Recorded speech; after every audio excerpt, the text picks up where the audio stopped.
एक चमकदार काली कार बेंगलोर शहर के सबसे बड़े और मशहूर स्कूल के गेट पर धीरे धीरे रुक गई, जैसे कि समय खुद रुककर इस पल को हमेशा के लिए कैद कर लेना चाहता हो। और जैसे ही कार का दरवाजा खुला, उसमें से निकला एक आदमी सूट बूट में सजा हुआ, चेहरे पर अमीरी की चमक लेकिन आंखों में एक ऐसी बेचैनी जो सालों पुराने दर्द को छिपाने की हर कोशिश में नाकाम हो रही थी। वह था विक्रम सिंह, शहर का जाना माना बिजनेसमैन, जिसके नाम से बड़े बड़े प्रोजेक्ट्स की नींव हिल जाती थी और जिसकी एक आवाज पर लोग झुककर सलाम करते थे।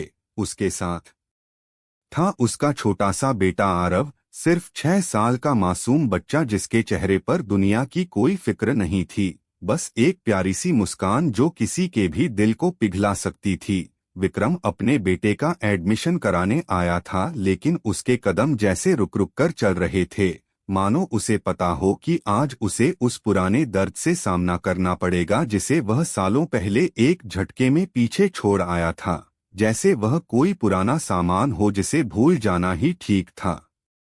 रिसेप्शन पर बैठी महिला ने उसे इंटरव्यू रूम की तरफ भेजा और जैसे ही विक्रम ने दरवाजा खोला, उसकी सांसें थम गईं, जैसे किसी ने उसके दिल की धड़कन को अपनी मुट्ठी में जकड़ लिया हो। सामने बैठी थी रिया शर्मा, स्कूल की प्रिंसिपल, वही चेहरा, वही आंखें जिनमें कभी उसके लिए प्यार और सपने झिलमिलाते थे, लेकिन अब उनमें एक ऐसी शांति थी जो तूफानों को पार करके आई आत्मा में बसती है। रिया की नजरें शांत थीं, लेकिन उनमें एक ऐसी मजबूती थी जो विक्रम के सीने को चीर रही थी, जैसे कोई पुराना घाव फिर से हरा हो गया हो। विक्रम ने कांपती हुई आवाज में, जो शायद सालों से इतनी कमजोर नहीं हुई थी, कहा, गुड मॉर्निंग, मैं विक्रम सिंह हूँ और ये मेरा बेटा आरव है। रिया ने उसे एक पल देखा जैसे वह उसकी रूह को पढ़ रही हो, फिर फॉर्म की तरफ नजरें झुकाईं और बोली, बच्चे का नाम आरव, पिता विक्रम सिंह, माँ का नाम। विक्रम ने हिचकते हुए, जैसे हर शब्द उसके गले में अटक रहा हो, कहा, दूसरी शादी की थी, अब वो मेरे साथ नहीं है। रिया ने एक गहरी सांस ली, धीरे से कुर्सी छोड़कर खिड़की की तरफ बढ़ी, बाहर खेलते बच्चों को देखा और फिर एक ऐसी आवाज में बोली जिसमें ना गुस्सा था ना कोई शिकायत, बस एक ठंडी सी ताकत थी। कैसा लगता है विक्रम, जब वो औरत तुम्हारे सामने बैठी हो जिसे तुमने कभी कहा था कि तुम्हारी कोई हैसियत नहीं, तुम इस घर के लायक नहीं। आज वही औरत उस स्कूल की प्रिंसिपल है जहां तुम अपने बेटे को पढ़ाने की भीख मांगने आए हो। विक्रम की नजरें झुक गईं, उसकी सांसें भारी हो गईं, जैसे कोई उसके सीने पर भारी पत्थर रखकर उसे कुचल रहा हो। रिया ने आगे कहा, आज तुम मेरे स्कूल में नहीं बल्कि अपने अतीत की उस अदालत में खड़े हो जहां तुम्हारा हर गलत फैसला तुम्हें घूर रहा है। यह कहानी शुरू होती है 12 साल पहले मुंबई की एक छोटी सी गली में, जहां एक साधारण घर में रहती थी रिया शर्मा, एक ऐसी लड़की जिसके सपने आसमान छूने वाले थे और जिसके दिल में हमेशा एक बेहतर जिंदगी की उम्मीद जिंदा रहती थी। पढ़ाई में तेज, आंखों में चमक और दिल में एक ऐसी आग जो उसे हर मुश्किल से लड़ने की हिम्मत देती थी। रिया के पिता एक स्कूल टीचर थे जिनकी छोटी सी कमाई से घर चलता था, लेकिन रिया के सपनों की कोई कीमत नहीं थी। वो अपनी परीक्षा की तैयारी कर रही थी, अपने भविष्य को संवारने की कोशिश में दिन रात एक कर रही थी। तभी उसकी जिंदगी में एक रिश्ता आया, विक्रम सिंह, एक बड़ा बिजनेसमैन जिसके परिवार ने कहा, हमें दहेज नहीं चाहिए, बस लड़की समझदार और पढ़ी लिखी हो। रिया के माता पिता को लगा जैसे उनके लिए स्वर्ग के दरवाजे खुल गए हों, जैसे उनकी बेटी की जिंदगी अब खुशियों और सम्मान से भर जाएगी। शादी बड़े धूमधाम से हुई। रिया ने अपने दिल में नई नई उम्मीदें सजाईं, सोचा कि अब उसकी जिंदगी प्यार, समझ और साथ से सजेगी। लेकिन जैसे ही वो ससुराल के उस बड़े घर में कदम रखी, उसका हर सपना धीरे धीरे टूटने लगा, जैसे कोई खूबसूरत कांच का महल टुकड़ों में बिखर रहा हो। सास और ननद हर रोज ताने मारती, ये तो छोटे घर से आई है, हमारे खानदान में कैसे फिट होगी, पढ़ी लिखी है तो क्या हुआ, हमें तो हमारे बराबर की औरत चाहिए। रिया का दिल हर ताने से टूटता, लेकिन वो चुपचाप सब सहती रही, क्योंकि उसकी माँ ने सिखाया था कि औरत को घर बचाने के लिए सहना पड़ता है। उसने सोचा शायद समय सब ठीक कर देगा, शायद प्यार और सब्र से ये परिवार उसका अपना हो जाएगा। लेकिन समय ने सिर्फ उसके घावों को और गहरा किया। जब उसने विक्रम से ये सब बातें बताईं तो उसकी आंखों में प्यार की जगह एक ठंडा सा नफरत था। उसने कहा, तू हमारे एहसान पर इस घर में आई है, ज्यादा मत उड़, तेरी कोई औकात नहीं। वो शब्द नहीं थे बल्कि तीर थे जो रिया के खुददारी को चीर रहे थे। फिर भी वो चुप रही, अपने आंसुओं को छिपाती रही, क्योंकि उसे लगता था शायद यही उसकी किस्मत है।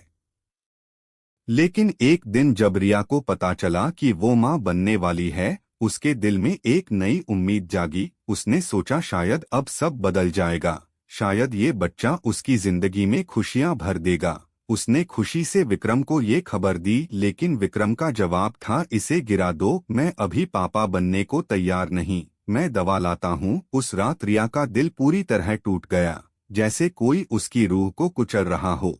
और जब उसने विक्रम के फोन में किसी दूसरी औरत की तस्वीरें देखी तो उसका सब्र का बांध टूट गया। वो चिल्लाई, मैं तुम्हारे ताने सह लूं, तुम्हारे परिवार की बेइज्जती सह लूं, लेकिन ये धोखा नहीं सह सकती। जवाब में विक्रम ने पहली बार हाथ उठाया, और वो आखिरी बार नहीं था। रिया रोई, लेकिन डर से नहीं बल्कि अपने अंदर की उस चीख से जो अब और बर्दाश्त करने से मना कर रही थी। उसने फैसला कर लिया, अब और नहीं, अब उसे अपने बच्चे को बचाना है और खुद को भी, क्योंकि अब वो सिर्फ एक औरत नहीं बल्कि एक माँ थी। अगली सुबह रिया पुलिस स्टेशन पहुंची। चेहरे पर चोट के निशान, लेकिन आंखों में एक जलता हुआ जज्बा जो दुनिया को बता रहा था कि अब वो टूटने वाली नहीं। उसने घरेलू हिंसा, मानसिक तड़प और जान से मारने की धमकी की रिपोर्ट लिखाई। फिर वो अपने मायके लौट आई जहां माँ बाप सदमे में थे। माँ ने रोते हुए कहा, बेटी थोड़ा और सह लेती, तलाकशुदा औरत को ये समाज जीने नहीं देता। लेकिन रिया की आवाज में अब डर नहीं बल्कि एक मजबूत हौसला था। उसने कहा, माँ, अगर मैं वहां रुकती तो मैं और मेरा बच्चा दोनों मर जाते। अब ये बच्चा ही मेरी ताकत है और मैं इसे अकेले पालूंगी, किसी के रहम पर नहीं।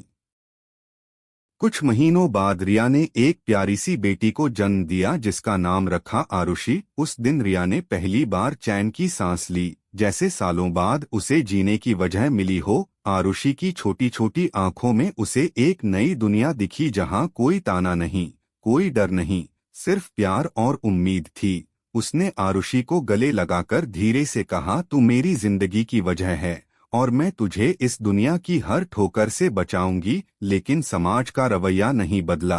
पड़ोसियों के ताने शुरू हो गए, बिना मर्द की औरत इस बच्ची का बोझ कैसे उठाएगी, अब कौन करेगा इससे शादी। यहाँ तक कि माँ ने भी एक दिन कहा, बेटी आरुषि को हमें दे दे, तू दूसरी शादी कर ले, अभी उम्र है। रिया कुछ पल चुप रही, फिर शांत होकर बोली, माँ, अगर मैंने दूसरी शादी की और मेरी बेटी को कोई सौतेला दर्द दिया तो क्या मैं उसे वही तकलीफ नहीं दूंगी जो मुझे मिली। नहीं, ये मेरी बेटी है और मैं ही इसका सब कुछ हूँ, माँ भी, पापा भी और पूरी दुनिया भी। उसी रात रिया ने अपनी पुरानी दोस्त स्नेहा को फोन किया जो बेंगलोर में एक स्कूल में पढ़ाती थी। रिया ने कहा, स्नेहा, मुझे नौकरी चाहिए, मैं फिर से खड़ी होना चाहती हूँ अपने और अपनी बेटी के लिए। स्नेहा ने बिना सवाल किए कहा, बस बेंगलोर आजा, तुझे काम मिलेगा, तू पढ़ी लिखी है, मेहनती है, तेरा हौसला तुझे मंजिल तक ले जाएगा। अगली सुबह रिया आरुषि को गोद में लेकर बेंगलोर की ट्रेन में बैठ गई, एक छोटा सा बैग और ढेर सारी उम्मीदें लेकर।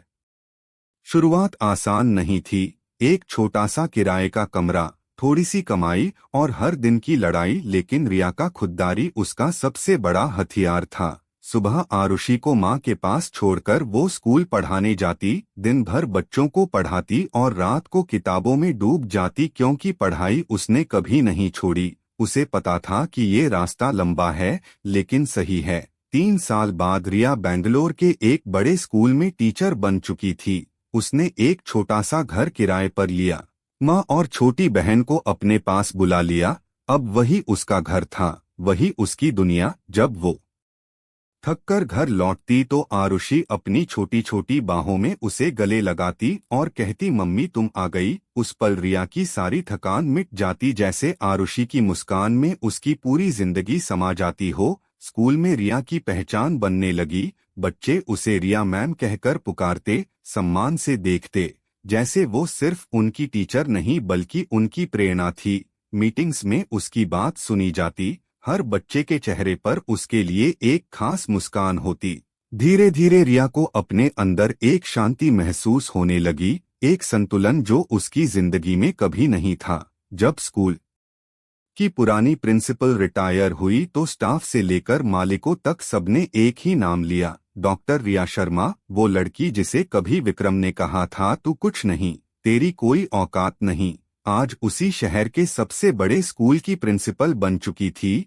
एक ऐसी मिसाल जो हर उस औरत को हिम्मत देती थी जिसे कभी कोई छोटा समझे। और फिर आया वो दिन जब विक्रम उसके सामने खड़ा था, उसकी आंखों में पछतावा, चेहरे पर थकान और बालों में सफेदी। वो अपने बेटे आरव का एडमिशन कराने आया था। जैसे ही रिया ने उसे देखा उसका दिल एक पल को धड़का, लेकिन फिर शांत हो गया जैसे कोई तूफान गुजर गया हो। उसने विक्रम से कहा, कभी सोचा था जिसे तुमने बेकार समझकर ठुकरा दिया वो एक दिन यहाँ बैठेगी और तुम उससे अपने बेटे के लिए मदद मांगने आओगे। विक्रम की आंखें नम हो गईं। उसने धीमी आवाज में कहा, मैंने बहुत बड़ी गलती की रिया, क्या तुमने दोबारा शादी की? रिया ने ठंडी आवाज में जवाब दिया, नहीं, क्योंकि मैंने किसी को अपनी बेटी की जिंदगी में आने लायक नहीं समझा।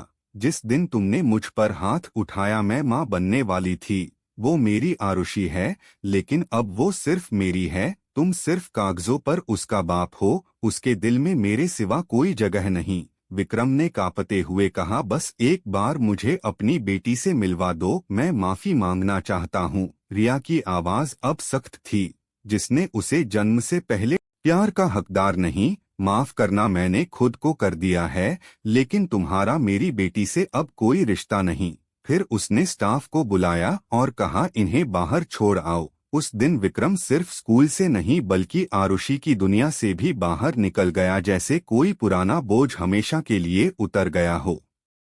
कुछ महीने बाद रिया की जिंदगी में एक नया इंसान आया, राहुल कपूर। वो एक पेरेंट था, शांत, कॉन्फिडेंट और बातों में माहिर। वो अक्सर रिया से मिलने स्कूल आता, कभी अपनी बेटी की पढ़ाई की बात तो कभी स्कूल के लिए आइडिया। धीरे धीरे उसकी मुलाकातें बढ़ने लगीं, जैसे वो कोई बहाना ढूंढता हो। एक दिन उसने कहा, रिया जी आपसे एक पर्सनल बात करनी है, एक कप कॉफी स्कूल के बाहर। रिया ने दूरी बनाते हुए कहा, आप यहीं बात कर सकते हैं, स्कूल के बाहर की जरूरत नहीं। राहुल ने मुस्कुराकर कहा, आप जैसी औरत का अकेले सब संभालना हर किसी को हिम्मत देता है। अगर आपको कभी जिंदगी में साथ चाहिए तो मैं हूँ। रिया ने गंभीर होकर जवाब दिया, राहुल जी मेरे पास एक बेटी है और एक तलाकशुदा पास्ट। क्या आप इसके लिए तैयार हैं? क्या आप मेरी आरुषि को अपनी बेटी मान सकते हैं?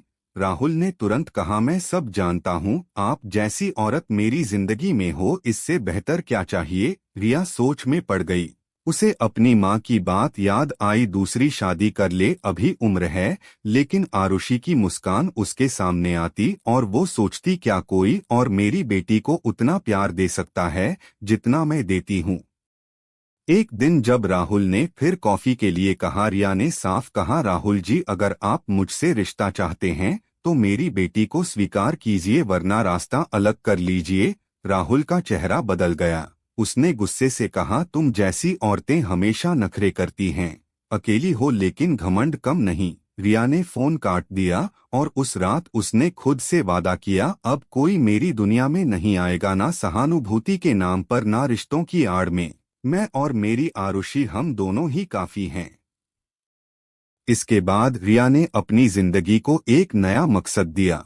उसने एक एनजीओ शुरू किया, नई किरण। यहाँ वो उन औरतों को ट्रेनिंग देती जो घरेलू हिंसा झेल रही थीं, जो तलाक की कगार पर खड़ी थीं, जो अकेलेपन से डरती थीं। सिलाई, कंप्यूटर, बातचीत की कला और सबसे जरूरी खुद पर भरोसा करना। रिया अब सिर्फ आरुषि की मां नहीं थी बल्कि उन तमाम औरतों की हिम्मत बन चुकी थी जो अपने घावों से लड़ रही थीं। उसकी कहानी अखबारों में छपी, टीवी पर डिबेट हुई, मंचों पर उसकी मौजूदगी से औरतों की आंखों में चमक आई। जब वो स्कूल में किसी डरी हुई बच्ची को देखती जो अपनी माँ का आंचल कसकर पकड़े रहती तो रिया उसे एक प्यारी सी मुस्कान देती और दिल से कहती, तेरा सहारा बनने के लिए मैं हूँ, तू कभी अकेली नहीं है।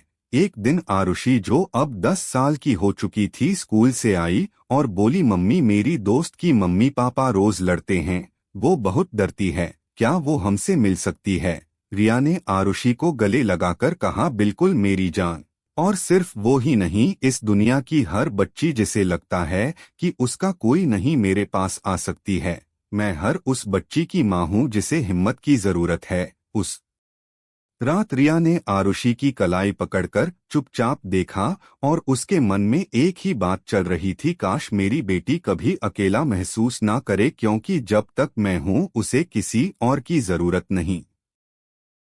वक्त गुजरता गया और एक दिन शहर के बड़े यूनिवर्सिटी में महिलाओं के सशक्तिकरण पर सेमिनार था। रिया को मुख्य अतिथि के रूप में बुलाया गया। जब वो स्टेज पर पहुंची तो सामने बैठी युवा लड़कियों की आंखों में एक चमक थी, जैसे वो सिर्फ एक स्पीकर को नहीं बल्कि अपना भविष्य देख रही थीं। रिया ने माइक उठाया और कहा, मैं आज यहाँ एक प्रिंसिपल, एक एनजीओ लीडर या एक स्पीकर बनकर नहीं आई, बल्कि एक औरत बनकर आई हूँ जिसने अकेले अपनी बेटी को पाला, समाज के ताने झेले, अपने डर को ताकत बनाया और हर उस जख्म को मरहम बनाकर दूसरों की जिंदगी में रोशनी बिखेरी। हॉल तालियों से गूंज उठा, लेकिन रिया के चेहरे पर मुस्कान नहीं बल्कि एक गहरी शांति थी। एक पत्रकार ने पूछा, मैम, आपने दोबारा शादी क्यों नहीं की? क्या आपको कभी अकेलापन नहीं लगा? रिया ने मुस्कुराकर जवाब दिया, मैंने अकेले रहना चुना क्योंकि मैं नहीं चाहती थी कि मेरी बेटी किसी सौतेले एहसास में बड़ी हो। अकेलापन नहीं बल्कि गलत साथ से डर लगता है, और जब मेरे पास मेरी आरुषि है, मेरी नई किरण है, तो मुझे किसी और की जरूरत ही नहीं। उस रात जब रिया घर लौटी, आरुषि ने दरवाजा खोला और दौड़कर उसे गले लगाया। उसने कहा, मम्मी, आज स्कूल में टीचर ने पूछा कि तुम्हारा आइडल कौन है। मैंने कहा, मेरी माँ, क्योंकि मेरी मम्मी ने मुझे सिर्फ जिंदगी नहीं दी बल्कि जीना सिखाया। रिया की आंखें भीग गईं। उसने आरुषि को गले लगाया और कहा, नहीं बेटा, तू मुझसे भी बेहतर बनेगी, क्योंकि तेरे पास वो माँ है जो हर कदम पर तेरे साथ खड़ी रहेगी, तुझे कभी अकेला नहीं छोड़ेगी। उस रात जब रिया छत पर अकेली खड़ी थी, हवा में उसके बाल उड़ रहे थे, लेकिन उसका चेहरा शांत था। वो जानती थी कि अब उसे किसी की माफी, किसी के आने जाने या किसी के तानों से फर्क नहीं पड़ता। वो अब खुद अपने लिए काफी थी। एक माँ, एक औरत, एक ऐसी हिम्मत की मिसाल जिसकी पहचान अब किसी मर्द के नाम से नहीं बल्कि उसकी मेहनत, हौसले और इंसानियत से थी। और दोस्तों, ये कहानी हमें सिखाती है कि एक औरत की ताकत उसके अंदर की आग में छिपी होती है, जो हर तूफान को पार करके चमकती है। कि कभी हार मत मानो, क्योंकि तुम्हारा हौसला तुम्हें वो जगह ले जाएगा जहां तुम कभी सोच भी नहीं सकते। तो बताओ, क्या तुमने कभी अपनी जिंदगी में ऐसा दर्द झेला है जो बाद में तुम्हारी सबसे बड़ी ताकत बन गया? या क्या तुम किसी ऐसी औरत को जानते हो जिसने अपने घावों को अपनी जीत में बदल दिया? कमेंट में जरूर शेयर करो, क्योंकि तुम्हारा एक शब्द किसी की जिंदगी में नई उम्मीद जगा सकता है। और अगर ये कहानी तुम्हारे दिल को छू गई तो इस चैनल को सब्सक्राइब करो, लाइक करो, शेयर करो और बताओ कि रिया और आरुषि की ये भावुक यात्रा ने तुम्हें क्या सिखाया। क्या तुम भी मानते हो कि एक औरत की असली पहचान उसके सपनों और मेहनत से बनती है, ना कि किसी रिश्ते से? अपनी कहानी कमेंट में लिखो, क्योंकि तुम्हारी कहानी किसी और के लिए हिम्मत बन सकती है।